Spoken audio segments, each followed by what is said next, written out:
Good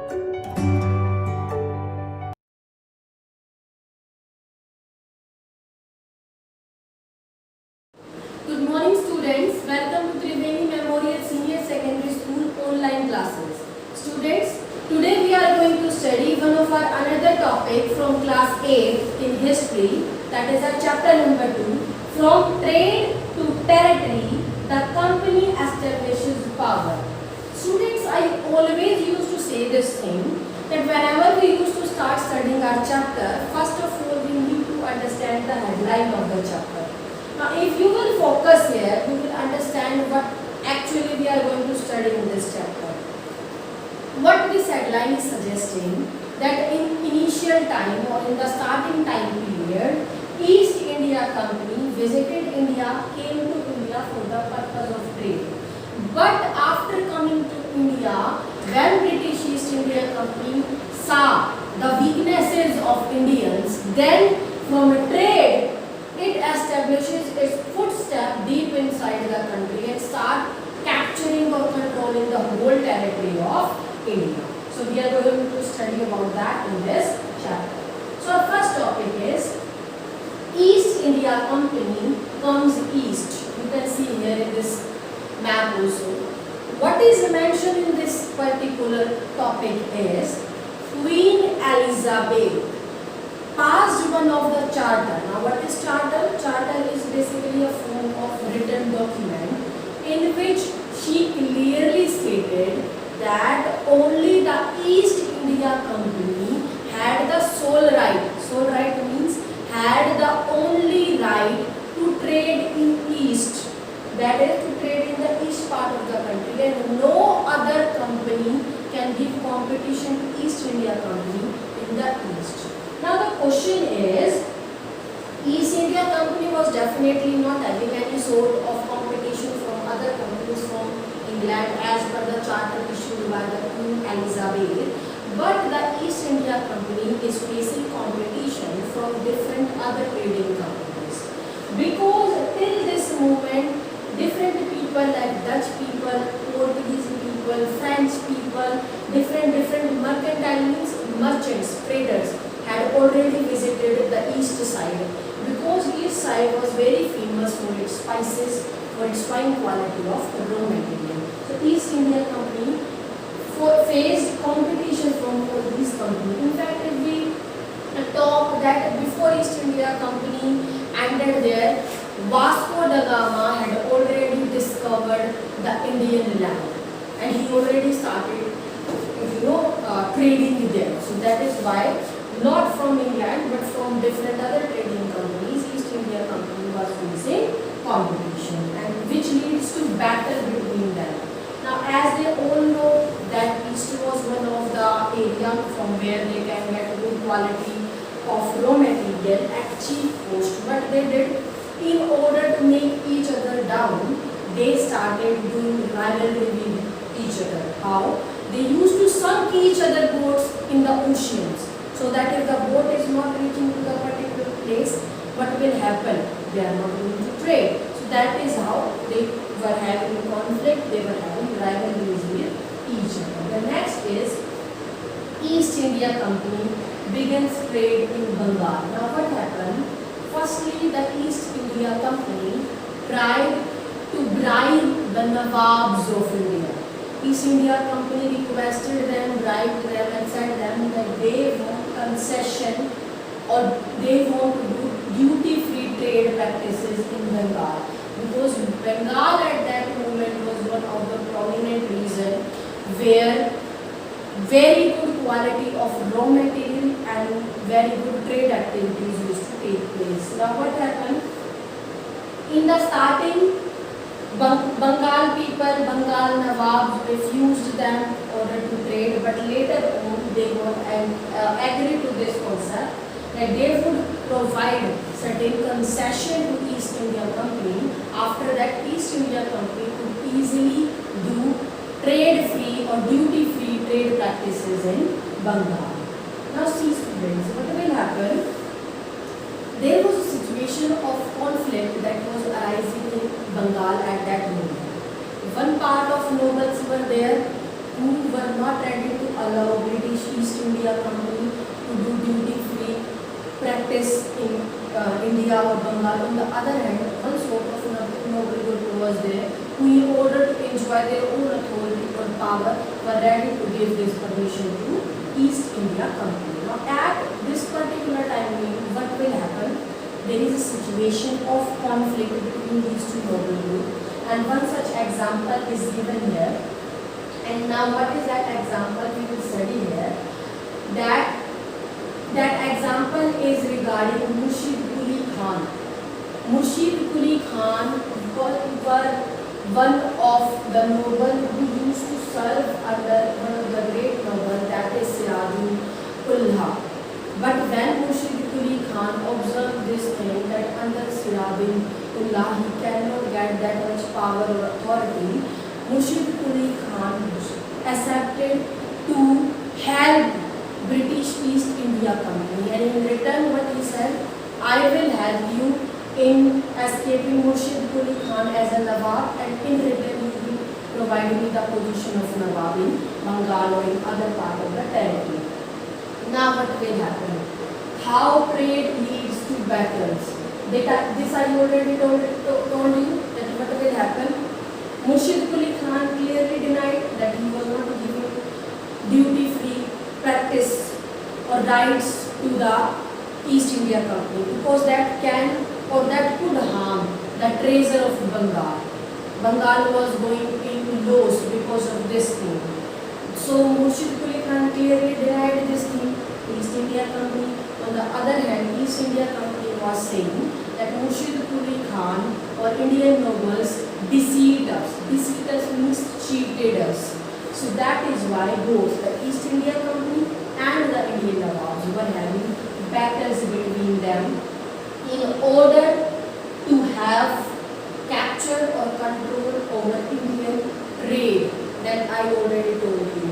They were battling, they were fighting with each other because East India Company was demanding duty-free trade in Bengal, which the nobles, Indian nobles, were not denying. So that is why they were having conflict, or they were having fight with themselves. The next is the Battle of Plassey. Yes, this is very important topic.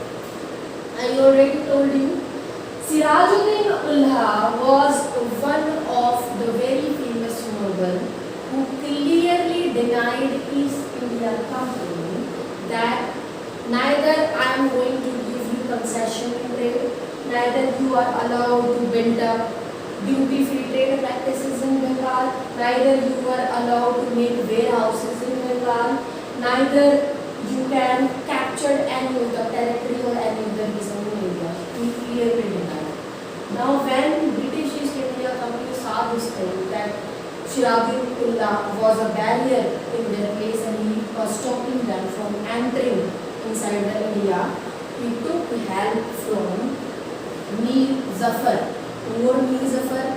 Mir Zafar was one of the person who used to work under Sirajuddin-Ullah. And Mir Zafar said that I would help you in eradicating Sirajuddin-Ullah from the throne, but in return, after Sirajuddin-Ullah got died, you have to provide me the throne. So East India Company was ready for that. So what happened? At last, after fighting a lot, Sirajuddin-Ullah died, and in a particular battle, and this battle between the East India Company and Sirajuddin-Ullah took place at a particular place, and the name of that place is Plassey, and that is why this particular battle was famously known as the Battle of Plassey. Battle of Plassey was very important in the lives of East India Company. Why? Because this was the first time period from where British East India Company had victory over India. Now after the death of Sirajuddin-Ullah, Mir Zafar was offered with the throne. Now what will happen? After some time, or after the victory of Battle of Plassey, they enjoyed power, but after some time, what will happen? British East India Company observed this thing that Mir Zafar started opposing East India Company.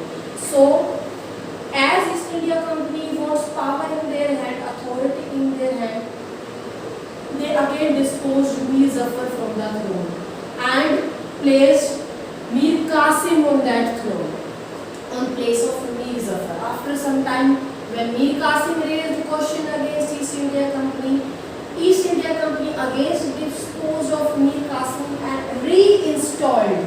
Reinstalled means provided this authority again back to East India. Mir Zafar. Power or authority to Mir Zafar back. Why? Because Mir Zafar was ready to be a puppet in the hand of East India Company. What does that mean? That Mir Zafar was going to do the task, going to perform the task, the activities in the way East India Company wanted the task or the work to be done from them. Then is the company officials became Nawabs. When the East India Company saw this thing that these nobles, these Indian nobles were continuously criticizing them, were continuously going against them, so East India Company decided that they are going to enjoy the position of nobles or Nawabs on their own. Now no more Indian nobles will be there. East India Company would have Nawab of their own in order to enjoy more power and more authority in India. So after the Battle of Plassey, they took this decision. So what they did? They appointed one of the famous person, and the name of that person is Robert Clive. Robert Clive was one of the very prominent noble or leader who was serving East India Company at that time. And when he entered India, he entered with a very small amount of capital with him. But when he escaped India, he was having very wealthier amount of capital with him. But when East India Company found this thing that in this short span of time, how could Robert Clive can have this much wealth? Then the East India Company suspected Robert Clive. And when Robert Clive came to know this thing that East India Company was suspecting him, and very soon he would be caught for this reason because he was cheating East India Company, he committed suicide. And no other ruler was left with Robert Clive than this option. The next particular topic is company rule expand. What happened? Slowly and steadily, company started forceful laws or forceful, you can say, rights or things on Indians in order to expand more territories under British East India Company, in order to, you can say, extend the territories. So they started providing new policies in the political, in the economical and in the social affairs of Indian people. So what they did, they basically imposed new laws, and among these laws, many new laws were there where they clearly stated that the next succession, there will be no next succession of any throne if the king died after that. That area will be under the control of East India Company. Basically, they came up with one new law, and the name of that law is Subsidiary Alliance. Now, what does this law or what does this law of Subsidiary Alliance suggest? This law suggests that no Indian noble could have their own independent army. Indian nobles could not have their independent army. Their territories would be protected by the British East India Company. But in order to that protection, the nobles need to pay certain amount of alliance, certain amount of sum to the East India Company that was termed as subsidiary alliance.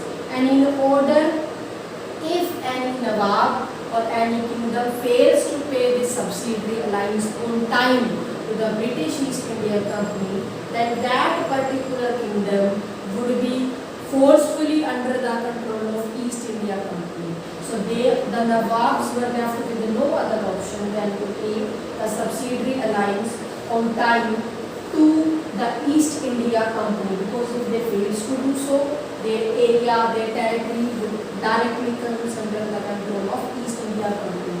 Various examples are also given there regarding Awadh, regarding Hyderabad. Awadh and Hyderabad, they failed to pay the amount of subsidy allowance to East India Company. So forcefully, East India Company captured the regions of Awadh and Hyderabad. And thereafter, students, some more, they come with more new strategies also. But one I already discussed with you, that is subsidiary alliance, and more were there. And one among them is, one policy is there which clearly stated that after the death of the king, if the king was not having the heir of the kingdom left behind, then automatically that kingdom comes under the territory of East India Company. What does that mean? That means that the adopted sons would not be accepted as the next heir of the kingdom by the East India Company. In that case, that territory, that regions come under the control of East India Company.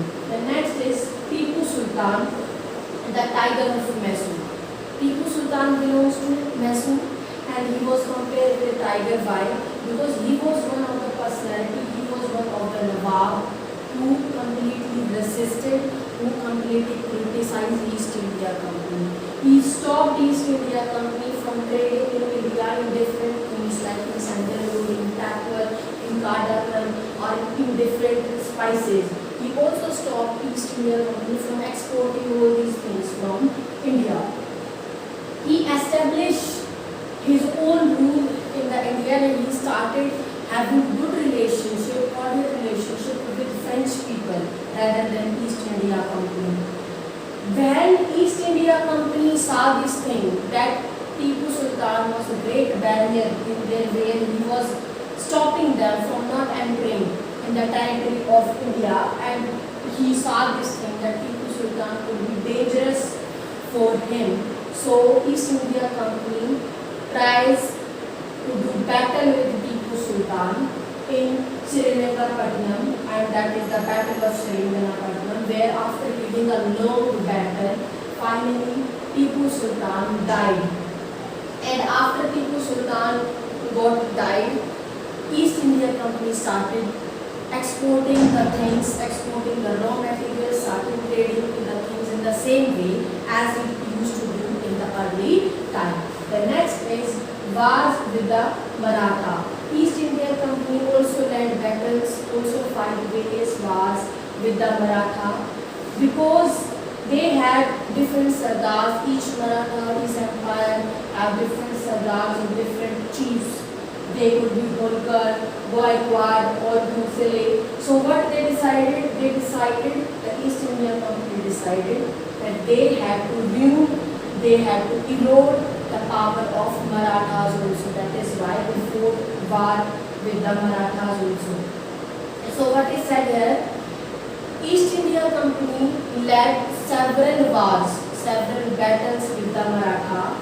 The first battle which they were having with the Marathas, no conclusion of that battle was there. In the second battle, Marathas, their power got started eroded, and in their third battle, that is the battle between Marathas and the East India Company, in the third battle, finally East India Company declared its victory over Marathas and establishes its power.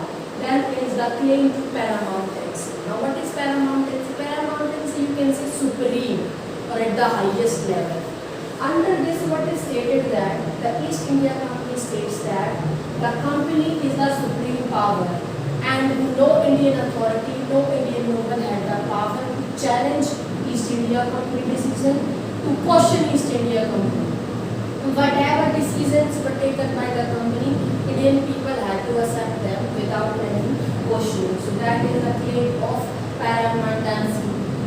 The British East India Company establishes their supreme power, supreme authority in India, and for that they started destroying the powers of Nawabs and different people. They started maintaining different British records, and they organized different camps at different places, and they led battles with different peoples, like I already told you, with the Marathas, with the Rajputs, with the Mughals, and other also. Now what will happen? This clearly states that Mughal clearly states that East India Company had no fear of any Indian Mughals. They were the supreme power and their decision would be considered as the final decision. One policy that was introduced by Britishers I have already discussed with you, that is regarding subsidiary alliance, where Indians could not have their separate armed forces and they have to pay certain amount of alliance to the Britishers in order of protection for their boundaries. One other policy is there that was created by the East India Company, and that policy is regarding doctrine of lapse, which I already discussed with you earlier. Now this policy stated that if any king died before having a prior hire in his kingdom, then that particular kingdom will automatically comes under the control of British East India Company. What does that mean? That means the adopted sons in any kingdom will not be accepted as the next hire of the kingdom. That area will come under the control of East India Company. The next is setting up a new administration. This I already told you. By this time being, East India Company started establishing its administrative system, its power, setting its provinces at different powerful centers or different powerful places in India, like in Bombay, in Calcutta and Madras. These were the major presidencies of East India Company, from where East India Company control or administer the whole country.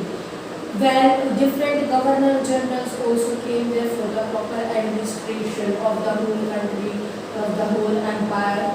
Warren Hastings was also there, and he was given this authority in the sphere of justice, where you will see that people will be provided with the proper justice. And Warren Hastings, being the governor general or in the judicial field, he establishes two types of courts in India, and these two courts were criminal courts and the civil courts. Criminal courts at that time they were called as Faujdari Adalat, and civil courts were called as Diwani Adalat. Now what happened in the civil court? The Hindu and Muslim scholars or the collectors were also given the permission that they can interfere in the civil court matter. And these Hindu and Muslim people were Qazi and Mufti. Now who were Qazi and Mufti? Qazi was judge, you can say Hindu judge who will be taking decision for their people, and Mufti was also belonging to Muslim community, and he also played an important role in administrating the whole empire and administrating the whole kingdom. And as the name is suggesting, Qazi and Mufti, their main role is to supervise the people or is to act as a collector for the British East India Company. What does that mean? They are the person, they are the one who used to collect taxes from different people, and after collecting that tax, they used to deposit this revenue, this tax to the British East India Company.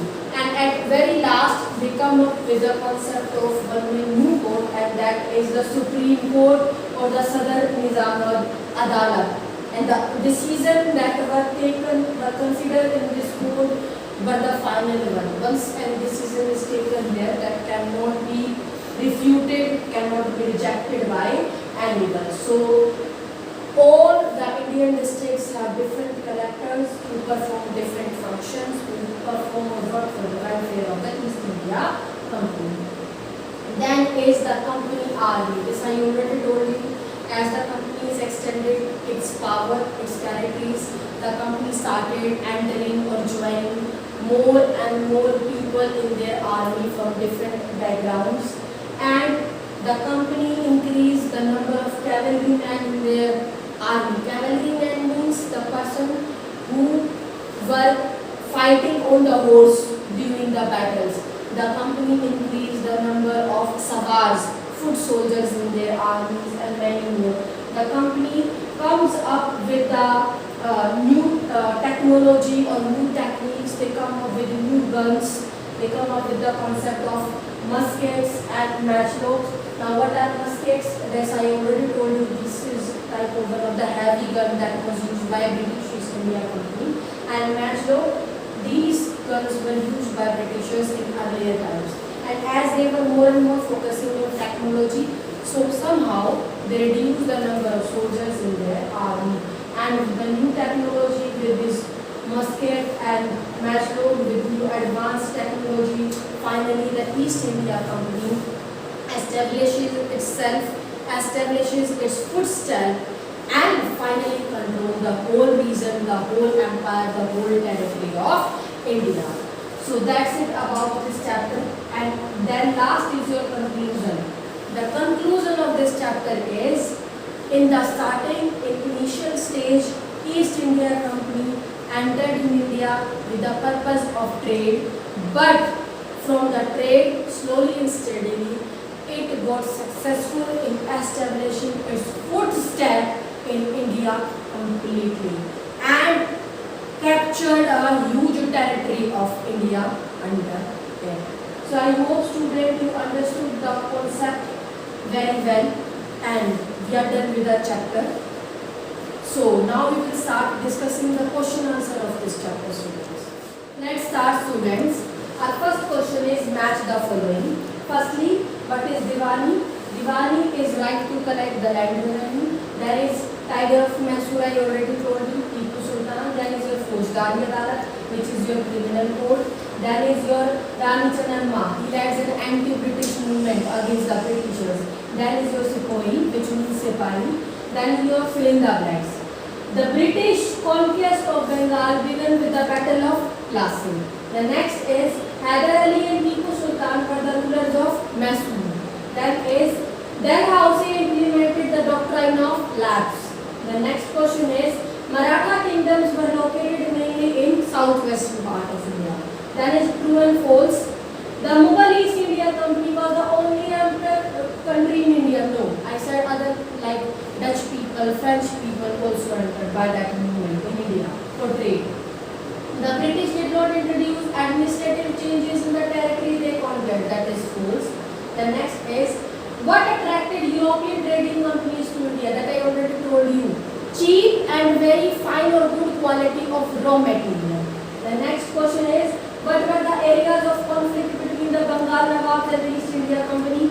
East India Company was demanding duty-free trade, whereas Bengal Nawabs were denying to give that permission because that leads to the depletion of Bengal treasure.